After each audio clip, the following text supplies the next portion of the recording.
आवाजका लागि आवाज। नमस्कार, यो हो कार्यक्रम सुरक्षित घरवास।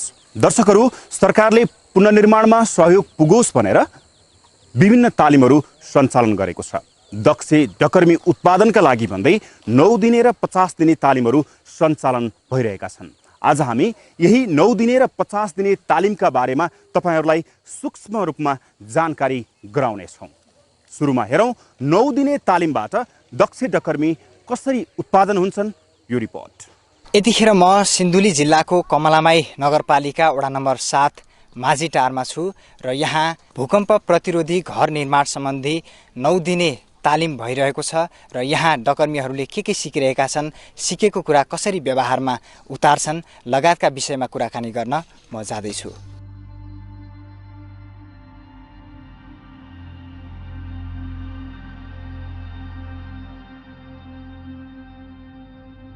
यहाँ चाहिँ पहिला हामीले गरिरहेका कामहरूबाट चाहिँ यहाँ अहिले चाहिँ धेरै यो भूकम्प रहित घर बनाउँदाखेरि चाहिँ यो डन्डीहरू यसरी याल गर्ने, यसरी गाह्रो लाउने, ढ्याल ढोका यतिमा राख्ने, अनि जस्तै यस्तो यस्तो ठड्याएर यस्तो बनाउने भन्ने खालको यस्तै कुराहरू हामीले नजानेका कुराहरू हामीले सिकिँदैछ। यी सबै 9 दिने डकर्मी तालिमका सहभागीहरू हुन्। पेसाले विगत 10-15 वर्षदेखि निर्माण सम्बन्धी काम गर्दै आएको भए पनि यस तालिमबाट भूकम्प प्रतिरोधी घर निर्माण पद्धतिबारे विस्तृत ज्ञान यिनीहरूले लिँदैछन्। प्राय आउने भनेको चाहिँ काम गरिरहेको मान्छेहरू, प्राय ठेकेदारहरू आउनुहुन्छ 9 दिनको तालिममा, ठेकापट्टा लगाउन सजिलो होस् होइन, त्यो हिसाबले आउनुहुन्छ। उहाँहरूको बुझाइमा हामीले यी कुराहरू चाहिँ छुटाएका रहेछौँ पहिला। अबको 9 दिने पश्चात चाहिँ हामीले यी कुराहरू चाहिँ समेटेर घर निर्माण, एउटा भूकम्प प्रतिरोधी घर निर्माण गर्न सक्ने रहेछौँ भन्ने कुरा चाहिँ उहाँहरूको मनसाय चाहिँ त्यस्तो छ। तालिम पश्चात तपाईँहरूले बनाउने घरमा के फरक आउला? हाम्रो यही जिज्ञासामा डकर्मी लालबहादुर भन्छन्, यसमा हामीलाई लाग्छ धेरै फरक आउँछ। अब पहिलाको चाहिँ आफ्नै डिजाइनले गरिन्थ्यो, अहिले नयाँ प्रविधिहरू सुरु भए, नयाँ प्रविधिहरू आयो होइन। अब अहिले चाहिँ बनाउने डिजाइनहरू पनि बेग्लै बेग्लै छन्, भूकम्प रहित भनेर। अनि मलाई लाग्छ अहिलेको बनाएको यो डिजाइनको घरहरू चाहिँ टिक्छ जस्तो लाग्छ। स्विस कन्ट्याक्ट अन्तर्गत SSRP परियोजनाको आर्थिक सहयोगमा साझेदार संस्था युसेफ नेपालद्वारा सञ्चालित यो तालिमले विगतमा काम गर्दै आएका डकर्मीहरूको सिप र दक्षतामा अभिवृद्धि गरिदिएको छ। तालिम लिँदै गरेर धेरै खुसी लागेको छ। पहिला हामी धेरै वर्ष यही काम गर्थ्यौँ, तर त्यति बेला हामीलाई यी हरेक ठाडो भर्टिकल, तेर्सो भर्टिकल, जस्तै हामी निन्टलहरू भन्थ्यौँ, त्यो अहिले बेन्डहरू गर्नुपर्ने छ। पहिलाभन्दा अहिले धेरै फरकहरू आएको रहेछ। गाउँमा भूकम्प प्रतिरोधी घर निर्माण सम्बन्धी तालिम आएपछि यी डकर्मीहरूलाई कसैले त्यो तालिम लिनै पर्छ भन्ने दबाब दिए भने कसैले सुझाव। यहाँ नजिकै एकजनाले आफ्नै गाउँको साथीहरूले काम गरिदिनु, तपाईँ पहिला काम गरिरहेको साथी हो, त्यसले गर्दा काम गरिदिनु भन्नुभएको थियो। तर म भूकम्प सम्बन्धीमा चाहिँ त्यसरी ट्रेनिङ लिएर गरेको थिइनँ। त्यही नजिक काम गर्दाखेरि फेरि साथीहरूले त्यही नजिक गरिरहेको भएर उहाँहरूले ट्रेनिङ लिई भाइ, ट्रेनिङ लिएर राम्रो हुन्छ, पछि अरूलाई पनि सल्लाह सुझाव दिनुहुन्छ, त्यो आफ्नै ढङ्गले काम गरेर अलि हुँदैन भन्नु उहाँहरूले त्यसरी सल्लाह सुझाव दिनुभयो। अनि त्यही ढङ्गले यो पनि पाइयो। SSRP परियोजना अन्तर्गतको यो 9 दिने तालिम प्रतिदिन दैनिक 6.5 घण्टाका दरले 20 जनाको समूहलाई प्रदान गरिन्छ। शहरी विकास तथा भवन निर्माण विभागबाट स्वीकृत कोर्स अनुसार 7 दिन र लाइफ स्किल सम्बन्धी थप कोर्सबाट अरू 2 दिन उनीहरूले ज्ञान हासिल गर्दछन्। यस्ता 9 दिने डकर्मी तालिम 2 भागमा विभाजित हुन्छन्। पहिलो भाग अन्तर्गत 3 दिनको सैद्धान्तिक कक्षा सञ्चालन गरिन्छ। 9 दिने तालिम चाहिँ खासमा तपाईँहरूसँग भएको सिप, तपाईँहरू यहाँ सबै जान्ने नै हुनुहुन्छ, काम गर्दै आइरहनु भएको मान्छे, केही तपाईँहरूमा भएको सिपलाई अभिवृद्धि गराउने हिसाबले यस 9 दिने तालिम यहाँहरू समक्ष ल्याइएको हो। आज चाहिँ हामी सुरक्षित कसरी रहने, काम गर्दाखेरि कसरी सुरक्षाका नियमहरूको पालना गर्नु पर्यो भन्ने विषयमा पढ्छौँ है। सैद्धान्तिक कक्षा किन आवश्यक पर्यो त? प्रशिक्षक आशिष बाबु दाहाल। सिधै एकचोटि फिल्डमा लग्दाखेरि त केही कुरा नबुझे हुनसक्छ, कि अब जस्तो हिसाब गर्नुपर्ने हुन्छ, कुनै ओभरल्यापका कुराहरू हुन्छन्, त्यस्तै खालको कुराहरूमा पनि हिसाब गर्नुपर्ने हुन्छन्। टेक्निकल हिसाबहरू पनि अलिअलि अभ्यास गराएर चाहिँ उहाँहरूलाई सिधै फिल्डमा लानुभन्दा पहिला कक्षामा बसेर अलिकति छलफल गरेर केही कुराहरू चाहिँ टेक्निकल कुराहरू चाहिँ अलिकति दिने प्रयत्न गरेको छ। सैद्धान्तिक कक्षामा खास गरी कार्यस्थलमा आफ्नो सुरक्षा कसरी गर्ने र के कस्ता कुरामा ध्यान दिँदा घर भूकम्प प्रतिरोधी बनाउन सकिन्छ भन्ने विषयमा छलफल र अन्तर्क्रिया हुन्छ। ढुङ्गाहरू छिटेर जान्छन्, त्यसको लागि चस्मा लगाउनु पर्यो। जस्तै हामीले त्यो मसला पिसाउनु, त्यसलाई हामीले हात खान्छ होइन, त्यसलाई पन्जा लगाउनु पर्यो। त्यसको लागि जुत्ता खुट्टा खानाबाट बचाउनको लागि जुत्ता लगाउनु पर्यो। त्यसको लागि हाम्रो लुगाहरू त फोहोर हुन्छ। हजुर। अब घरमा त्यही लगाएर जाने त भएन। त्यसको लागि हामीले एप्रोन पनि युज गर्नुपर्ने हुन्छ। यो सैद्धान्तिक कक्षा पुरा गरिसकेपछि प्रयोगात्मक कक्षा मार्फत एक नमुना घरको निर्माण गरिन्छ। यो कक्षा घरको जग, पट्टी, कुना, जोर्नी, झ्याल, ढोका, बिम आदि निर्माणको बारेमा केन्द्रित हुन्छ। अब यो सिक्ने भनेको अब यही हो। अब तपाईँको व्यञ्जन, अब यसमा झ्यालभन्दा मुनि तपाईँको सिल व्यञ्जन, यस्तै कुना बन्धन, यस्तो तरिकाहरूमा यसरी सिक्नु पर्ने रहेछ भन्ने कुरो जानकारी यो भूकम्पबाट चाहिँ अहिले यो तरिकाले यो काम गर्न पर्ने रहेछ भन्ने कुरो मैले यति मैले सिक्न खोजेको। पहिले 15 वर्ष काम गरेको भए पनि यस तालिमबाट 15 वर्षमा नसिकेको कुरा सिकियो। यो अनुभव हो डकर्मी अमृत बहादुर कार्कीको। हामीलाई यो धेरै फाइदा भएको त्यही भएको छ। काम गरेर त हामीले दिने विशेष त पैसा आउने हो, तर यो भनेको प्र्याक्टिकलहरू सिकियो। भूकम्प रहितको भवनहरू बनाउँदा यस्तो गरी बनाउनु पर्ने छ, यस्तो गर्दाखेरि राम्रो हुने रहेछ भन्ने कुरो धेरै प्र्याक्टिकलहरू हामीले सिक्यौँ। यो हामीलाई धेरै खुसी लागेको छ होइन। उहाँले न्यू नेपाल संस्थाले चाहिँ हामीले यो सिकाइदियो, हामीलाई धेरै खुसी लागेको छ। तालिम सम्पन्न भए पश्चात शहरी विकास तथा भवन निर्माण विभागको डिभिजन कार्यालयबाट डकर्मीहरूलाई प्रमाणपत्र प्रदान गरिन्छ। हाल एसएसआरपी परियोजना मार्फत सिन्धुलीको कमलामाई नगरपालिका, मरिड गाउँपालिका, सुनकोशी गाउँपालिका र गोलन्जोर गाउँपालिकामा सुरक्षित पुनर्निर्माणको लागि दक्ष जनशक्ति उत्पादित भइरहेका छन्।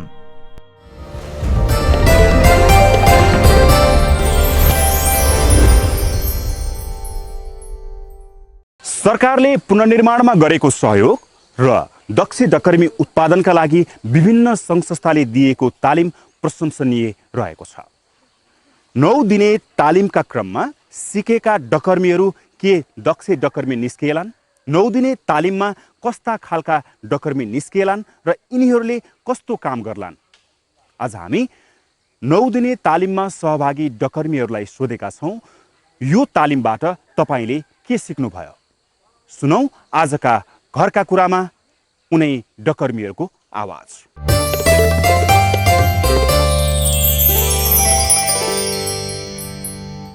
9 दिनको तालिमले चाहिँ भूकम्प प्रतिरोधी घर बनाउँदाखेरि चाहिँ एक तले घरको लागि चाहिँ कम्तीमा 2 फिट 8 इन्ची चाहिँ हामीले चाहिँ गहिराइ जानुपर्छ र 2 फिट 6 इन्ची हामीले चाहिँ चौडाइ जानुपर्छ भन्ने जग्गाहरूको बारेमा हामीले बुझ्यौँ होइन।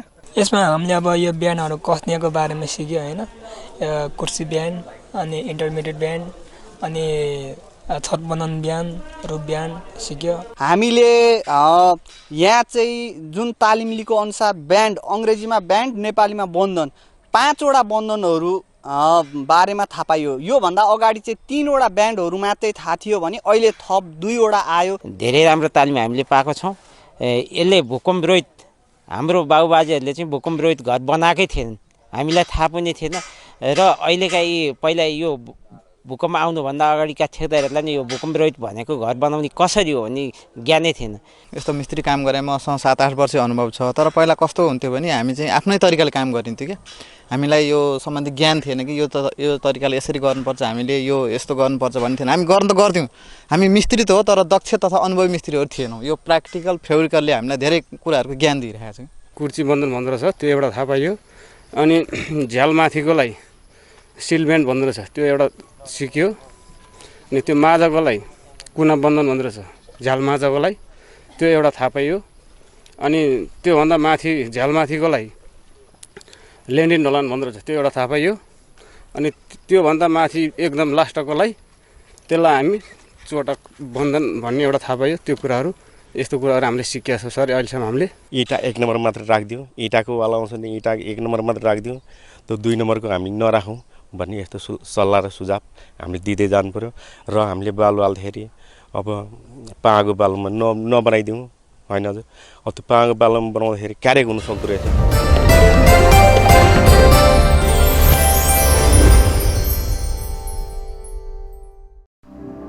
सधैँ यसरी चुप लाएर हुन्छ भने बुढा अनुरोध। सरकारी अनुदान सहयोग लिने अन्तिम मिति 2075 असार मसान्तसम्म तोकिएकोले आफूले लिन बाँकी किस्ता समयभित्रै लिनुहुन सम्पूर्ण लाभग्राहीमा अनुरोध गरिन्छ।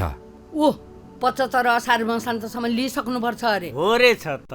2073 पुष मसान्तसम्म पहिलो किस्ता लिएका लाभग्राहीले 74 पुष मसान्तभित्र दोस्रो र 75 ज्येष्ठ मसान्तभित्र तेस्रो किस्ता लिइसक्नुपर्नेछ। तर हामीले अनुदान सम्झौतै गरेका छैन। अनुदान सम्झौता नगरेका लाभग्राहीले जतिसक्दो छिटो अनुदान सम्झौता गरी 2074 कार्तिक मसान्तसम्म पहिलो किस्ता लिइसक्नुपर्नेछ। यो अवधिभित्र प्रथम किस्ता प्राप्त गर्ने लाभग्राहीले 2074 चैत्र मसान्तभित्र दोस्रो र 75 असार मसान्तभित्र तेस्रो किस्ता लिइसक्नुपर्नेछ। ल वर्ष दिन त बाँकी छैन। यो समयभित्र सरकारी मापदण्ड अनुसार घर बनाएर हामीले किस्ता लिइसक्नुपर्छ है बुढा। हेर्नुहोस्, सार्वजनिक हितका लागि स्विस कन्ट्याक्टको सहयोगमा राष्ट्रिय पुनर्निर्माण प्राधिकरणद्वारा जारी सन्देश।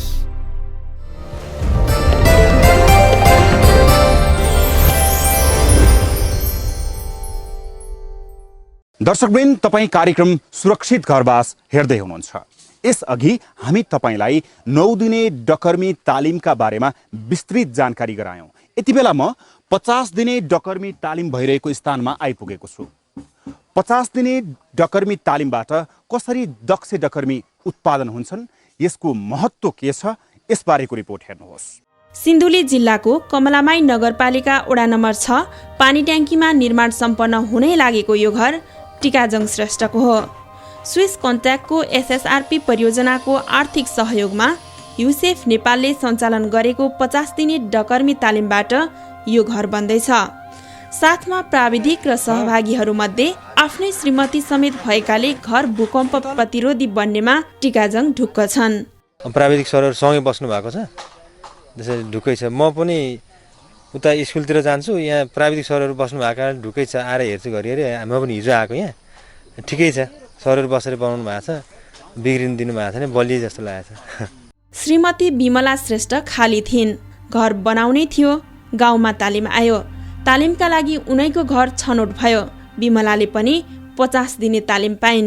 2टा घरहरू निर्माण गर्नुपर्ने भनेर भन्नुभयो सरले 50 दिनभित्रमा। अनि एउटामा पर 7 नम्बरको घर थियो, अनि यहाँ 6 नम्बरको, यो चाहिँ मेरै घर हो। जान पाए हुन्थ्यो, सिक्न पाए हुन्थ्यो, उसै बस्नुभन्दा त भनेर अनि त्यहाँ थाहा भएर अनि सोधिहेरेको छ 2-3 जना पुगेको छैन, महिला कोही पनि छैन, बस्नुभयो। ठिक छ आउनु भनेर भन्नुभयो। अनि यसो नाम टिपायो ओर्यो। अनि भोलिपल्टदेखि थ्योरी क्लास छ यहीँ नजिकै, आउनु भनेर खबर गर्नुभयो। अरू सहभागी डकर्मीहरू पनि नयाँ ज्ञान हासिल गर्न पाउँदा खुसी छन्। खासमा चाहिँ तपाईँले पहिला गरिरहेको काम र अहिले गरिरहेको जुन अहिले सिक्नुभयो नि, यसपछि गर्ने काममा चाहिँ के फरक आउला? यो पछि गर्ने कामको त होइन, पहिला गरेको काम र अहिलेकोमा आकाश पातालकै फरक देखेँ सर। किन पहिलाको भनेको जे गर्ने हुन्थ्यो ऊ गर्ने हुन्थ्यो, वारपार ढुङ्गा पनि हाल्नु नपर्ने, सिधा सिधा जोडे पनि हुने, जे पाए त्यही गरे पनि हुने, अब माल मिटर पनि जताभावी हाले पनि हुने।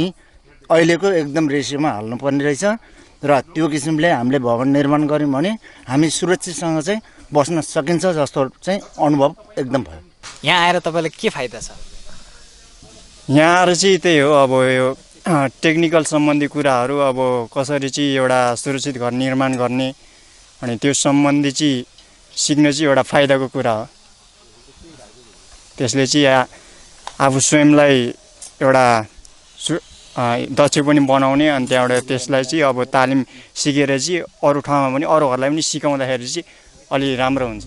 घरधनी टिकाजङ गाउँमा तालिम आएपछि डकर्मी नपाइने समस्या हट्दै गएको बताउँछन्।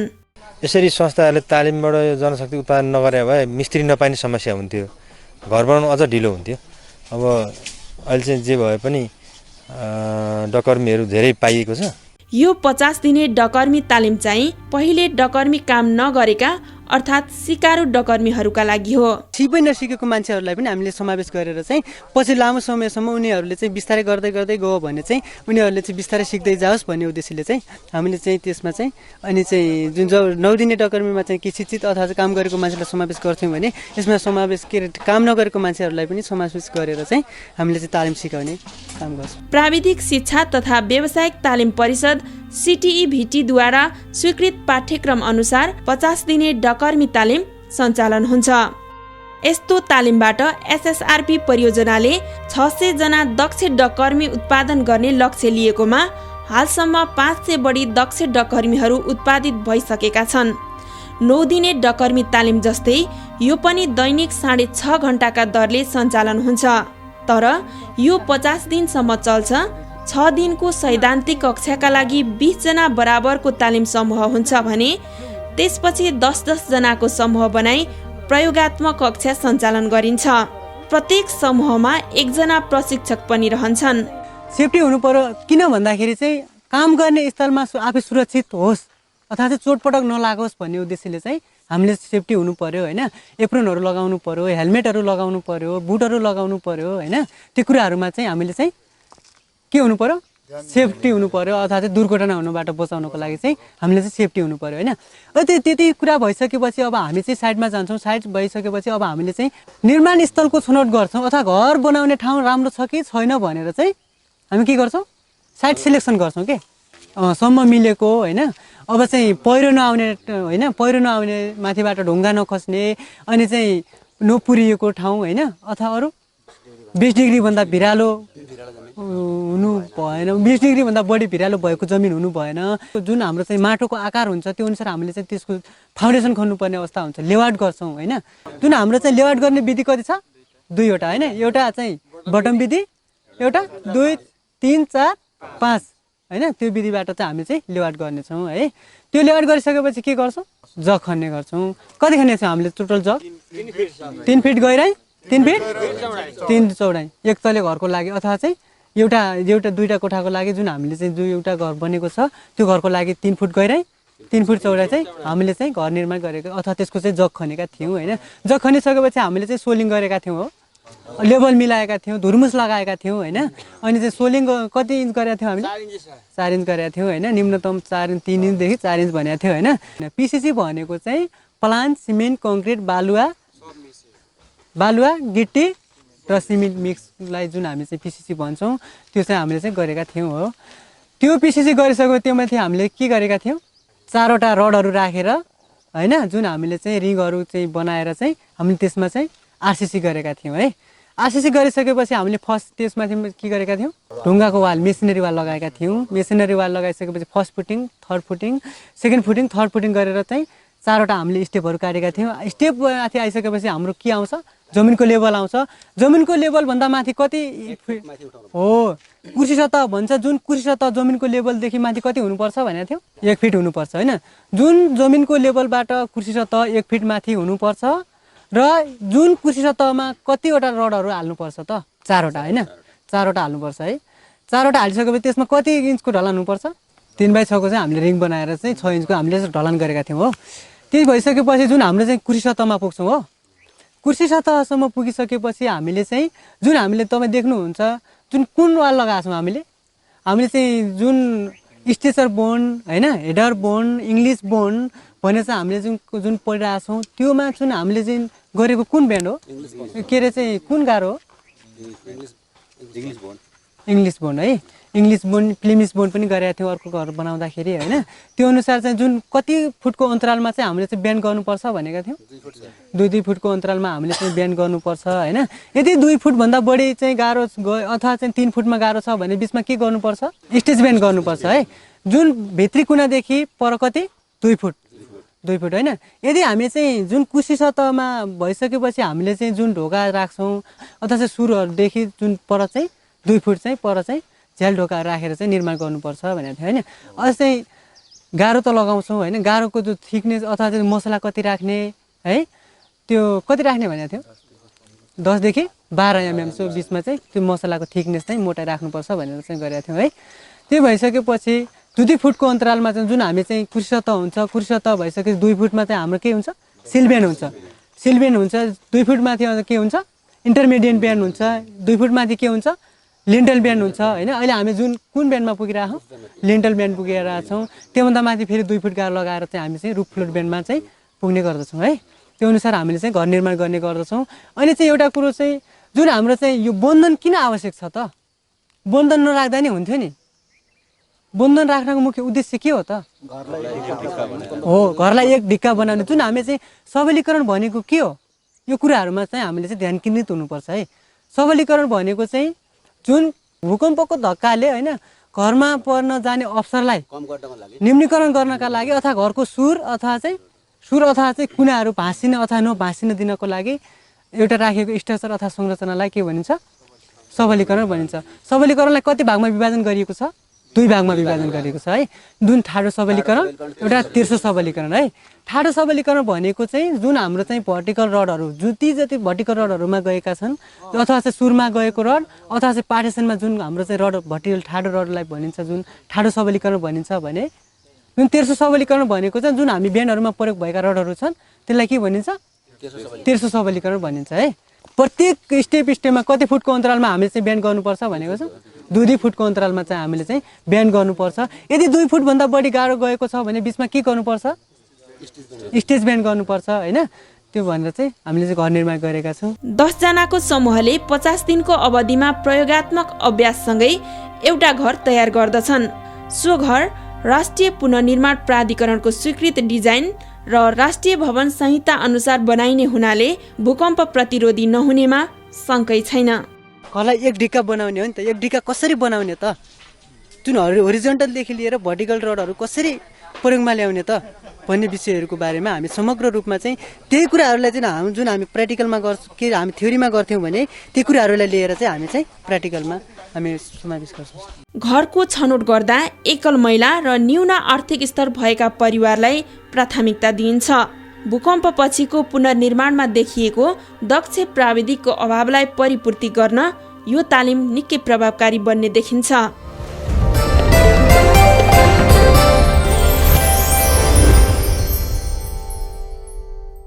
अब आजको घरका कुरामा हामीले यो 50 दिने तालिममा सहभागी नयाँ डकर्मीहरूलाई सोधेका छौँ, तपाईँले यो तालिमबाट के सिक्नुभयो?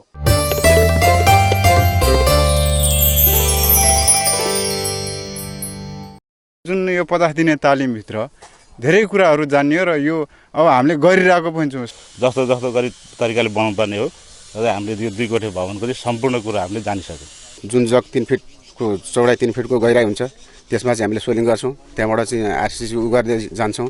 त्यो पछि अब प्रत्येक स्टेपमा 2 फुटको स्टेपमा बेन्ड गर्छौँ होइन। कुनाहरूलाई चाहिँ अब कस्तो किसिमको लेआउट गर्दाखेरि त्यसलाई चाहिँ हामीले 2 फिटकोमा चाहिँ किनभनेदेखि भूकम्प प्रतिरोध गर्नको लागि त्यो 2 फिटमा चाहिँ हामीले बेन्ड कस्ने गर्छौँ। पिलरहरू उठाएर गाह्रो लगाएर राम्रोसँगले बनाउनु पर्ने रह। सबभन्दा पहिले जग्गाको छनौट गर्ने तरिका सिक्यौँ। जग्गाको छनौट गर्ने तरिका सिकेपछि हामीले लेआउट गऱ्यौँ। लेआउट गर्दा अब तल जमिनभित्रैबाटै खाल्टो 3x3 को खाल्टो खनी डिपिसी गरी पहिला 24 को गाह्रो लगायौँ। त्यसलाई फेरि फुटिङ काटेर 14 मा लगाएर माथि जमिनमा 14 को गाह्रो काटेर फेरि 9 इन्चको गाह्रो उठाएर अहिले यहाँसम्म लगायो। त्यहाँ चाहिँ अहिलेसम्म आइपुग्दा हामी 3 चरणमा आइसकेका छौँ। हामीले यो ढुङ्गा इँटाहरूको हामीलाई थाहा नै थिएन। अहिले हामीलाई कम्पनीले राम्रो सिकाइरहेको छ।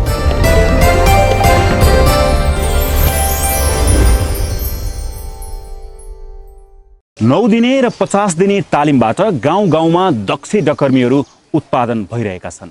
सरकारले तयार पारेको 2वटा मोडालिटीबाट उत्पादित दक्ष डकर्मीहरूले नेपालको पुनर्निर्माणमा महत्त्वपूर्ण भूमिका निर्वाह गरेका छन्। तर यो पर्याप्त भने छैन, किनकि घर बन्ने क्रम तीव्र छ। यो बेला दक्ष डकर्मीको अभाव हुन सक्छ। यसका लागि सम्बन्धित निकायले दक्ष डकर्मी उत्पादनमा ध्यान दियोस्। नमस्ते।